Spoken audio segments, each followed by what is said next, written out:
Bienvenue à tous. Ceci est la première vidéo du chapitre 7 de la série Crystal Clear Electronics 2. Dans ce chapitre, nous aborderons les entrées et sorties du microcontrôleur, passerons en revue quelques options de communication et discuterons de la relation entre le monde analogique et le monde numérique. Nous en parlerons plus en détail plus tard, mais nous pensons qu'il est important d'avoir une vue d'ensemble. Ce chapitre ne serait pas complet sans la traditionnelle section pratique. Dans cette vidéo, nous allons vous montrer comment configurer les entrées et sorties du microcontrôleur. Par la suite, vous pourrez utiliser ces connaissances comme une base solide pour développer de nouvelles applications. Nous espérons vous apporter des informations utiles et que vous apprécierez la vidéo. Le 7e chapitre a été rédigé par Istvan Christoph Tchakoj et révisé par Adam Savo. Le présentateur principal d'aujourd'hui est Joseph Domonkos, qui enseigne à l'université hongroise Sapientia de Transylvanie. Il vient directement de Maros Vasarely, où il dirige l'atelier Crystal Clear Electronics au lycée Bolyai-Farkas. Merci pour cette introduction. En effet, depuis de nombreuses années, même avant la création de la série Crystal Clear Electronics, nous organisons des ateliers d'électronique au lycée Bolyai. À l'époque, dans les années 90, j'ai également participé à ces ateliers et c'est là que je suis tombé amoureux de l'électronique. Cela a façonné tout mon parcours de vie. J'ai obtenu mon diplôme universitaire en électronique et télécommunications à Kolozsvár et à ce jour, j'enseigne l'électronique à l'université Sapientia. Je voudrais également vous présenter mon co-animateur.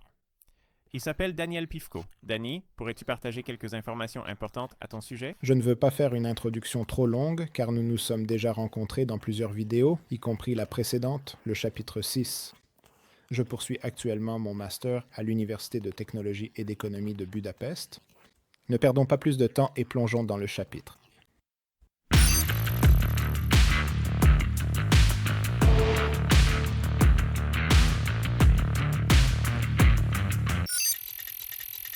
Maintenant que tout est en place, pourrais-tu commencer par expliquer exactement ce que l'on entend par le terme PIN sur un appareil électronique, dans ce cas le microcontrôleur? Bien sûr, commençons.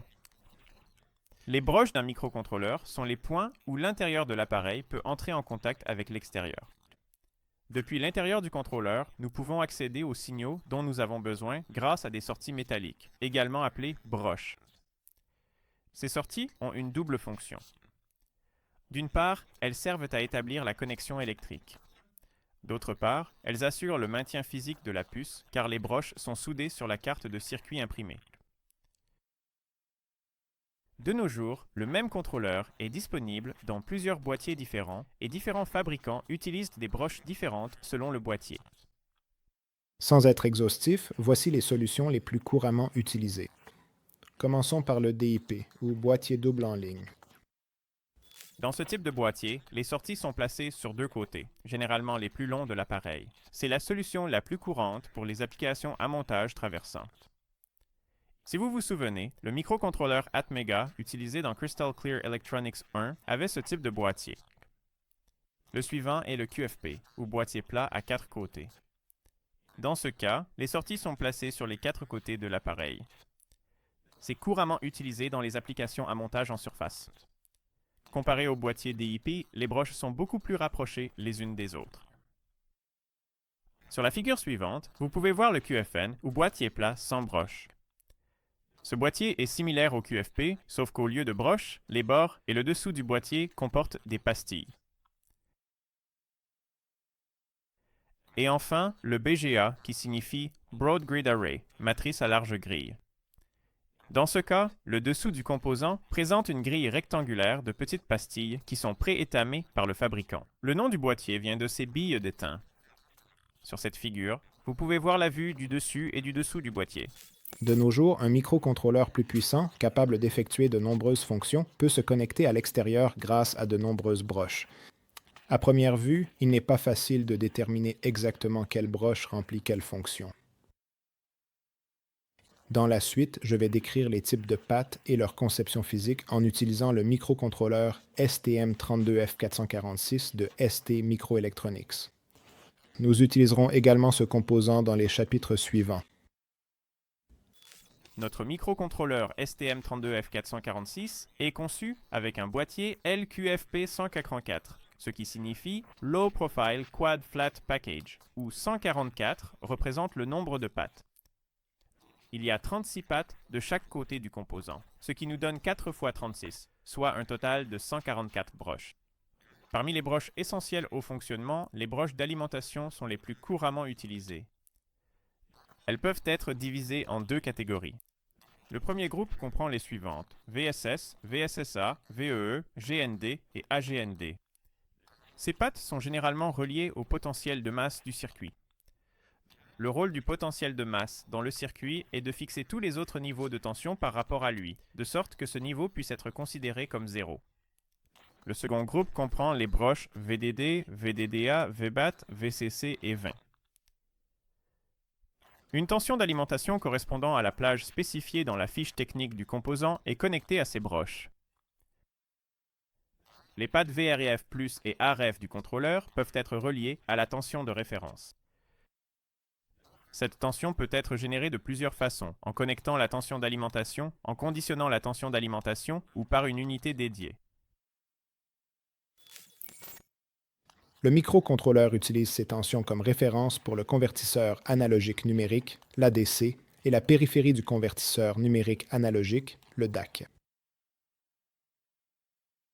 Vous pouvez en apprendre davantage sur ces convertisseurs en détail dans les chapitres 11 et 12. Tous les microcontrôleurs ont besoin d'un signal d'horloge pour exécuter le programme. Il existe des contrôleurs qui utilisent une horloge interne ou externe, et il existe également des solutions où le microcontrôleur est conçu pour choisir entre les deux options.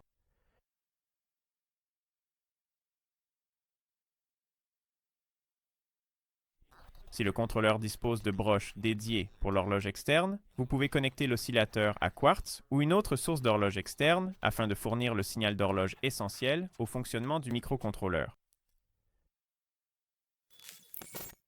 Sur le contrôleur STM32F446, il s'agit des broches PH0 et PH1 qui sont utilisées exclusivement pour connecter l'oscillateur à quartz.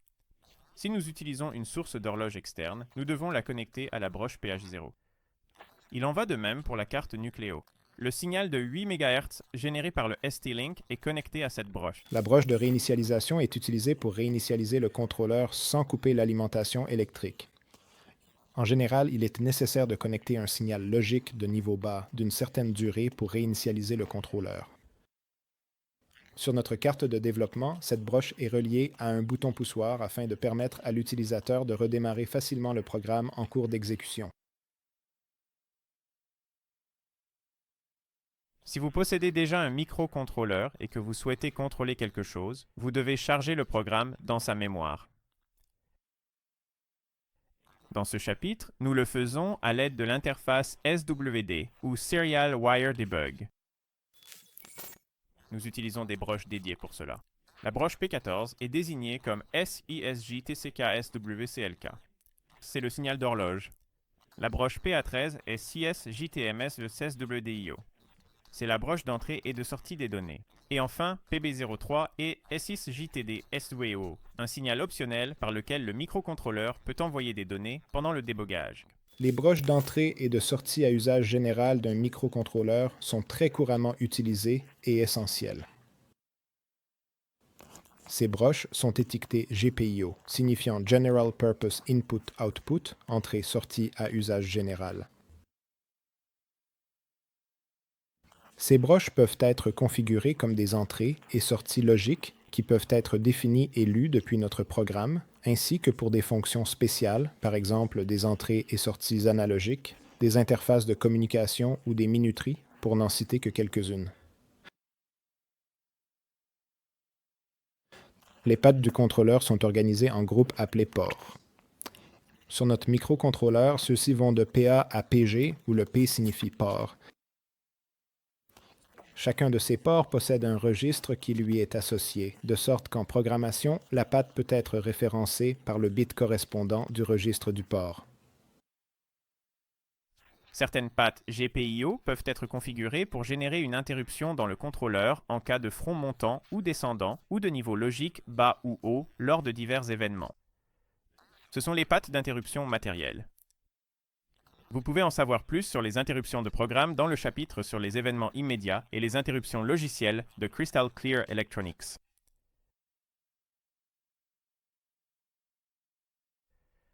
L'essence d'une interruption est qu'un événement provoque l'arrêt de l'exécution du programme. Ensuite, la fonction de gestionnaire d'interruption, implémentée en logiciel, est exécutée pour traiter l'interruption.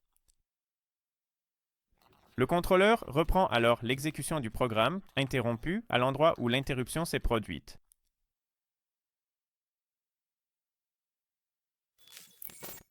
Certains contrôleurs, comme la série STM32F446 que nous utilisons, possèdent un convertisseur analogique numérique ou CAN.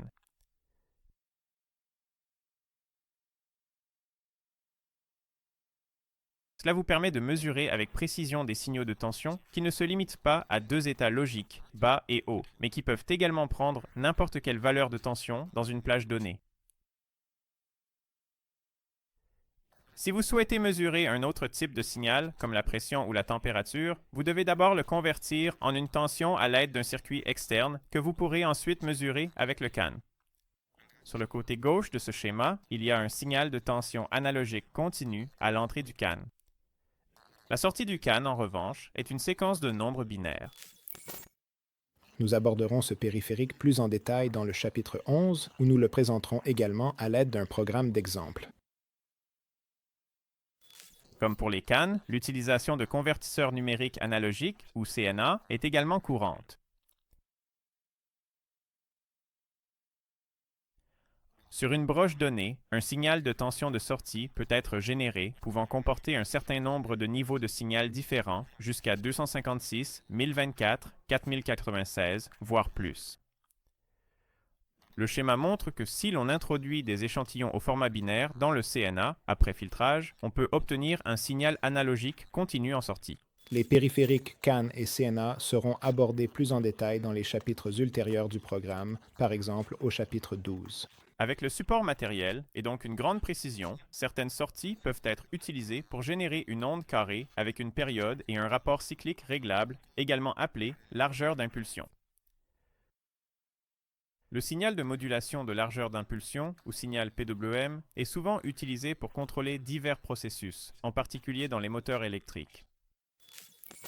Le schéma suivant montre des signaux avec différentes largeurs d'impulsion. Le premier a un rapport cyclique de 20%, le deuxième de 40%, le troisième de 80% et le quatrième signal a un rapport cyclique de 100%. Le rapport cyclique s'exprime en pourcentage et indique le rapport entre le temps passé à un niveau de tension élevé et la période totale du signal. Ce n'est pas grave si vous ne comprenez pas encore comment fonctionnent l'ADC, le DAC et le PWM. Ces éléments, ainsi que les parties de communication à venir, seront expliqués en détail dans les chapitres suivants.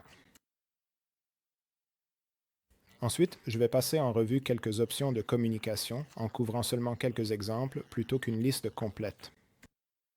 Certaines broches peuvent également remplir des fonctions de communication spécifiques si le périphérique est correctement configuré. La première que j'aimerais mentionner est l'UART, ou récepteur transmetteur asynchrone universel. Cette unité est chargée de gérer les communications asynchrones, généralement à l'intérieur du contrôleur. L'UART est disponible sur plusieurs broches. Par exemple, l'UART-TX se trouve sur PG14 et l'UART-RX sur PG9 sur la carte de développement. Celles-ci sont généralement reliées à des interruptions matérielles afin que le processeur puisse être facilement averti lorsqu'une nouvelle donnée est reçue. Comme vous pouvez le voir ici, la communication commence par un bit de départ, suivi de bits de données, puis de bits de parité, et enfin d'un ou plusieurs bits d'arrêt pour terminer la communication. Si une erreur de bit se produit pendant la communication, cela peut être détecté par le bit de parité dans le meilleur des cas. La plupart des microcontrôleurs disposent de modules dédiés pour les communications série synchrones couramment utilisées, tels que SPI ou I2C. En effet, la communication SPI, ou Serial Peripheral Interface, est le plus souvent utilisée dans les systèmes embarqués entre des dispositifs situés à courte distance les uns des autres, principalement selon une structure maître-esclave.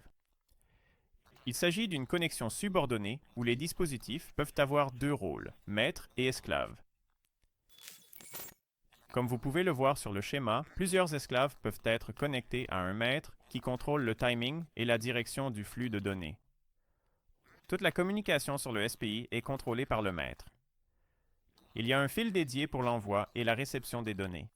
Ce sont MOSI pour Master Output Slave Input et MISO pour Master Input Slave Output. Il y a aussi une ligne pour l'horloge appelée SCK pour Serial Clock. Enfin, chaque esclave possède son propre signal d'activation appelé SS pour Slave Select ou dans certains cas CS pour Ship Select. Du point de vue du dispositif maître, les rôles des 4 lignes sont les suivants. Dans le cas de MOSI, les données envoyées par le maître à l'esclave sont placées sur cette ligne. MISO contient les données envoyées par l'esclave au maître. SCK, ou horloge série, est le signal d'horloge, et avec le signal de sélection d'esclave ou de sélection de puce, le maître choisit avec quel dispositif esclave il souhaite communiquer.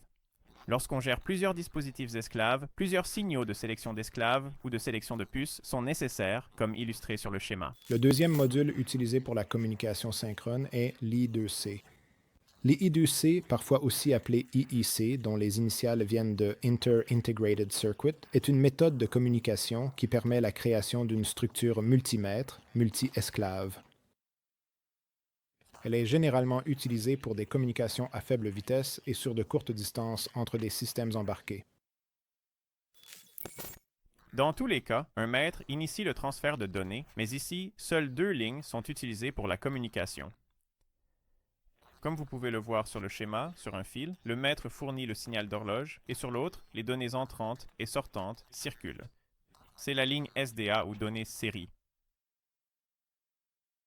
Les esclaves possèdent un identifiant unique appelé identifiant de périphérique que le maître utilise pour adresser le message à son destinataire. Maintenant que nous savons à quel point ces broches peuvent être polyvalentes, voyons comment le circuit à l'intérieur du microcontrôleur est construit.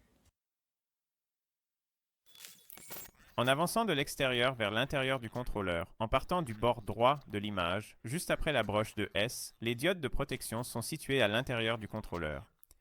Celles-ci empêchent la tension d'être trop élevée, positive ou trop basse, c'est-à-dire de devenir une tension négative par rapport au potentiel de masse. Ensuite, vous pouvez voir les étages de sortie et d'entrée. Sur le schéma, ceux-ci sont indiqués par des lignes en pointillés. Si la broche est configurée en tant qu'entrée, le driver d'entrée, le tampon de sortie ou le registre de données de sortie est désactivé. Pendant ce temps, le trigger de Schmitt est activé. En électronique, le trigger de Schmitt est un circuit comparateur avec hystérésis. Nous en avons parlé en détail dans le chapitre 14 du programme Keystar Clear Electronics. Il surveille le niveau de tension d'entrée et règle sa sortie en fonction de celui-ci. Lorsque la tension à l'entrée atteint un certain niveau, la sortie bascule vers une valeur logique haute. Lorsque la tension à l'entrée descend en dessous d'un certain niveau, la sortie bascule vers une valeur logique basse. En raison de l'hystérésis, les 2 seuils de commutation ne coïncident pas. Le trigger de Schmitt détermine les niveaux de tension logique où le contrôleur considère l'entrée haute ou basse. Les circuits logiques détectent une valeur logique basse ou 0 ou haute ou 1 à leur entrée et la reproduisent à leur sortie. Dans un monde idéal, la valeur basse ne comprendrait que le niveau de tension 0 volts, tandis que la valeur haute ne comprendrait que la tension d'alimentation et les dispositifs ne s'écarteraient jamais de ces valeurs. Malheureusement, la réalité est un peu plus compliquée. En réalité, nous parvenons rarement à atteindre ces valeurs de tension idéales avec les signaux logiques. L'une des raisons à cela est que les transistors dans nos circuits ne sont pas idéaux.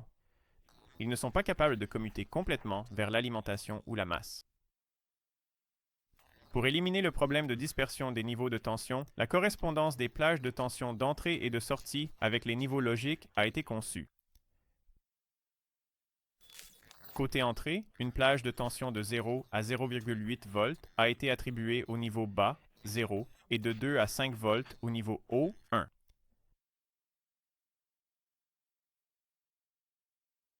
Pour la sortie, la plage de 0 à 0,5 volts représente le niveau de signal bas et de 2,7 à 5 volts représente le niveau de signal le plus élevé. Ces valeurs sont données pour les circuits TTL, où TTL signifie logique transistor-transistor. L'entrée du trigger de Schmitt possède 2 résistances qui peuvent être utilisées pour connecter l'entrée à une alimentation ou à la masse. De telles résistances sont appelées résistances de tirage vers le haut, pull-up, et de tirage vers le bas, pull-down. Elles sont connectées à la patte en fonction du mode de fonctionnement que vous avez choisi. Il existe deux modes.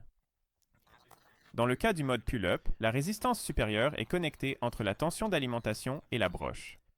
La résistance inférieure n'est pas connectée, auquel cas la patte a une valeur logique haute à l'état par défaut, et un dispositif externe peut la faire passer à une valeur logique basse. L'autre mode est le mode pull-down. Dans ce cas, la résistance inférieure est connectée entre la masse et la patte. La résistance supérieure n'est pas connectée. La patte affiche une valeur logique basse à l'état par défaut, et un dispositif externe peut la faire passer à une valeur logique haute. Il existe également un troisième mode, le mode haute impédance ou flottant. Dans ce cas, ni la résistance inférieure ni la résistance supérieure n'est connectée à la broche.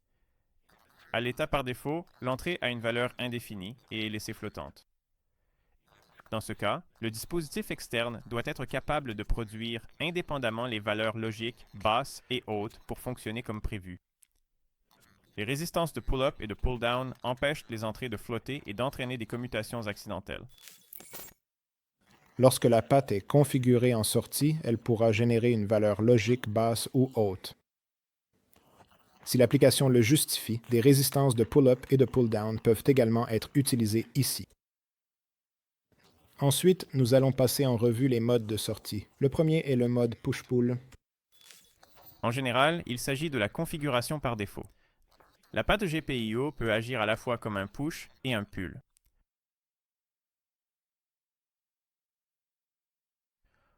Lorsqu'une valeur logique basse est appliquée à la sortie, la patte est reliée au potentiel de masse via un transistor à effet de champ, tandis que lorsqu'une valeur logique haute est appliquée, elle est reliée à la tension d'alimentation via un FET. Ainsi, nous pouvons piloter activement la sortie aussi bien avec des niveaux logiques bas qu'élevés. La deuxième option est le mode drain ouvert ou collecteur ouvert. C'est ça. Le terme collecteur fait ici référence au collecteur d'un transistor bipolaire, tandis que le drain désigne le drain d'un transistor à effet de champ. Dans ce cas, la sortie ne peut agir que comme une source de courant d'absorption. Comme vous pouvez le voir sur le schéma, il y a deux états. La sortie est soit au potentiel de masse, soit en état de haute impédance. Avec une résistance de rappel externe, il est possible d'obtenir une valeur logique haute à la sortie. L'avantage de cette conception est qu'aucun court-circuit ne peut se produire lors de la connexion de plusieurs dispositifs. C'est-à-dire qu'une situation où un appareil impose un niveau logique haut sur la ligne, tandis qu'un autre impose un niveau logique bas, ce qui entraînerait un courant élevé entre les deux appareils et provoquerait leur défaillance, ne peut pas se produire. Ce mode joue un rôle important, par exemple, dans la communication sur le bus I2C, où les deux lignes SDA et SCL sont équipées de résistances de tirage au niveau haut. Enfin, parlons aussi des sorties à 3 états ou sorties 3-state. Très bien. La sortie 3-state combine les solutions précédentes. La sortie peut être forcée à une valeur logique basse ou haute, ainsi qu'à un état de haute impédance. Son utilisation la plus courante est de piloter un bus. Un seul des circuits de sortie 3-state connectés à la ligne de bus doit être activé à la fois. Les sorties des autres sont en flottement afin qu'elles n'affectent pas l'état du bus et ne s'endommagent pas mutuellement. Avec cela, nous avons terminé la présentation des concepts théoriques. Restez avec nous, car la mise en pratique promise arrive dans la prochaine vidéo. À bientôt. À bientôt.